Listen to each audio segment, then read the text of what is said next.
Muito bem-vindo à nossa sexta aula dessas estruturas universais que estão presentes em todos os idiomas. A gente está analisando quais são essas 5 estruturas universais. A gente está analisando elas no francês. Aqui a gente está na nossa sexta aula, onde a gente vai falar sobre a quinta estrutura universal, quinta e última estrutura universal, para que a gente possa passar logo para a parte prática. Se você não tem acesso a todo o portal com todos os PDF das aulas e as aulas anteriores, clica no primeiro link da descrição que você vai ser redirecionado onde você pode acessar o portal com todas as aulas. O conteúdo é completamente grátis, você tem todo o material complementar por lá, tá bom? Como de praxe, a gente sempre começa analisando uma frase em que a estrutura universal que a gente vai trabalhar hoje, ela está aplicada. E no caso, a frase de hoje é un livre vieil, tá? Basicamente, un livre vieil. Vamos entender essa frase antes da gente pegar a estrutura universal, vamos ver o que significa. Cada uma dessas palavras aqui, un, basicamente significa tá? Un livre. Então, um livro, vou pintar esse bloco de sentido aqui tudo, tá? Um livro, vieil, né? Um livro velho. Un livre vieil. Vou colocar aqui de amarelinho, tá bom? Livre vieil. Então, basicamente, a gente tem na frase de hoje um livro velho, un livre vieil. Beleza? Agora vamos dar uma analisada em qual é a estrutura universal que está presente dentro dessa frase aí. Bom, primeiro de tudo, vamos dar uma relembrada nas frases que... Deixa eu até colocar aqui embaixo que a gente vai analisar essa frase aqui de novo. Deixa eu até colocar ela aqui embaixo para eu ter certeza que eu vou pegar ela de novo, beleza? Vou até deixar com essa cor verde e amarela aí pra gente saber do que ela se trata. As estruturas universais que a gente já analisou nas aulas passadas foram sujeito, verbo, objeto. Essas são as 3 estruturas universais mais importantes. E na aula passada, na aula de número 5, a gente analisou os adjuntos adverbiais, né? Que em francês se chamam os adverbiais, né? Então, basicamente, na aula de hoje a gente vai entender aquilo que se chama de adjuntos adnominais em português. E dentro do francês eles têm o costume de chamar de complément du nom. Né? Basicamente, assim, tem uma enorme gama de terminologia para falar sobre isso. Não vamos entrar em tudo isso. Você também não precisa saber que terminologia é essa. Você só precisa entender como é que funciona. Essa é uma estrutura que está presente em mais de 90% das frases do francês e também em vários idiomas, e principalmente no obviamente. Bom, então, como é que funciona essa estrutura aí? Qual é essa estrutura aí que a gente chama de, em português, adjuntos adnominais? E em francês eles costumam chamar de complément, né? Basicamente, todo adjunto que a gente falou na aula anterior, se você não viu, obviamente clica no primeiro da descrição da aula completa da aula anterior, da aula de número 5. Mas eu falei pra você que quando a gente usa essa palavra em português, adjunto, a gente tem algo que é auxiliar, algo que complementa ela, nunca anda sozinho, tipo uma muleta. Tu não vê a muleta andando pra lá e pra cá sozinha. Você vê uma muleta dando apoio a outra coisa. Então, quando a gente fala adjunto no português e os franceses falam complément, basicamente eles estão se referindo a alguma coisa que está complementando o sentido de outra. É algo auxiliar. Exatamente isso que funciona um adjunto adnominal, ou em francês um complément de nom. Vamos entender um pouco mais como é que funciona esses compléments de nom. Suponhamos a frase a casa de Pedro. A casa, essa frase aí, ela poderia ser de Paulo, do João, do Marcos, da Maria, mas não, a casa é de Pedro. Assim, a gente está restringindo o sentido do nome casa nessa frase. A casa é de Pedro, dizendo que ela é de Pedro.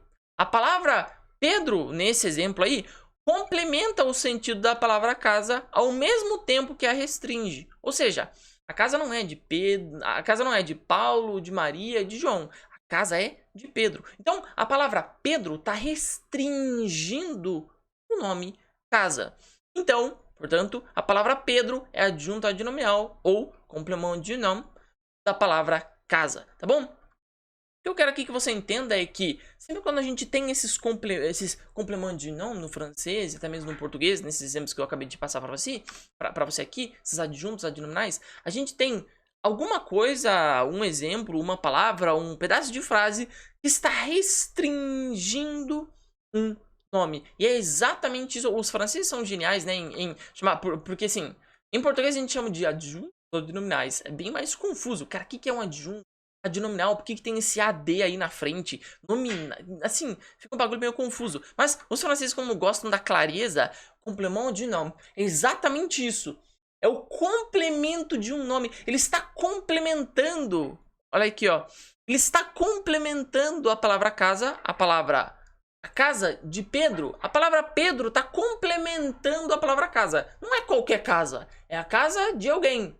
Pedro, ao mesmo tempo que a restringe. Então, se não é qualquer casa, a casa é de Pedro e complementa o sentido da palavra casa e também restringe. Não é qualquer casa, é a casa de Pedro, tá bom? Assim, complemento de nome é a melhor terminologia possível para isso. Obviamente, mérito dos franceses que adoram essa clareza, a gramática francesa.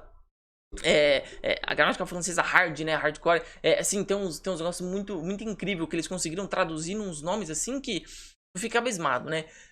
Então, vamos lá dar uma olhada em alguns exemplos aí do francês, tá bom?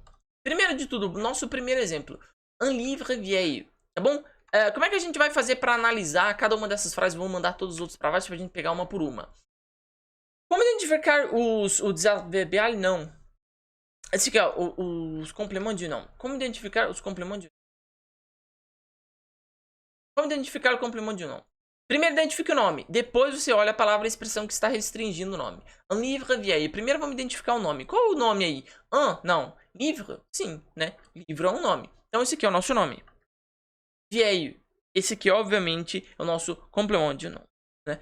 Obviamente, né? Um livro. Qual livro? Qualquer livro? Um livro novo? Não. Livro velho. Un livre vieille.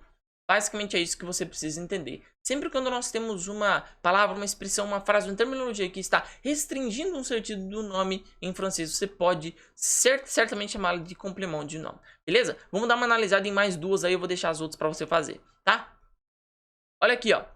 La Maison de Racine, né? Racine aí, no caso, é um grande escritor francês, tá bom? Então, La Maison. Vamos achar os nomes aí, tá bom? Quantos nomes a gente tem nessa frase? Nós temos Maison, né? Nome. E Racine. A gente também tem nome Racine. Agora, qual nome está modificando qual aí? La Racine. Não. Assim. La Maison. Se a gente invertesse La Racine de Maison. Nada a ver, né? La Maison de Racine. Então, o nome aí que está sendo modificado é o Maison, né? Que é uma casa. É qualquer casa? É uma casa nova, uma casa rosa, uma casa preta, um apartamento? Não. La Maison de Racine. Então, neste caso aqui, o de Racine completo não é simplesmente Racine, não representa somente um nome, mas de Racine representa aquilo que a gente chama de complemento de nome. Ele está complementando, tá? Ele está complementando a palavra maison. Não é qualquer casa, né? La Maison de Racine, a casa de Racine. Não é qualquer casa, é a casa dele, a casa desse escritor francês, ok? Vamos ver mais uma. Essa aqui ficou fácil, hein? Essa aqui ficou fácil, eu peguei fácil pra facilitar pra você. Pausa o vídeo aí e tenta fazer essa aqui. Beleza, vamos lá? Les tragédies de Racine, né? São as tragédias. Tragédias de quem? De todo mundo? As tragédias de Shakespeare? Não são as tragédias de Shakespeare, são as tragédias de Racine, né? Então, Racine aí de novo é o complemento de nome. Beleza? Então, com isso aí, eu quero que você faça, pausa o vídeo e tenta fazer essas duas aí, se você conseguiu descobrir qual é o complemento dessas duas aí, mandando nos comentários, valeu? Então, com isso, a gente fecha a aula de número 6. Próxima aula a gente vai identificar todos os padrões que a gente viu até agora, o sujeito, o verbo, complemento, tudo, em algumas frases, para que eu passe para você exatamente como que você vai usar esse conhecimento que você adquiriu comigo ao longo dessas 6 aulas, tá bom? Lembrando que todas as estruturas estão aqui, a gente viu uma por uma, como identificar cada uma, o que significa cada uma, e agora a gente vai colocar todas elas em ação para que você imediatamente suba o seu nível de compreensão no francês e a sua capacidade de montar e entender frases, beleza? A gente se vê na próxima aula então, que é uma aula completamente prática, onde a gente vai colocar tudo isso em ação. Valeu? Sou ali, fico por aqui, que Deus te abençoe.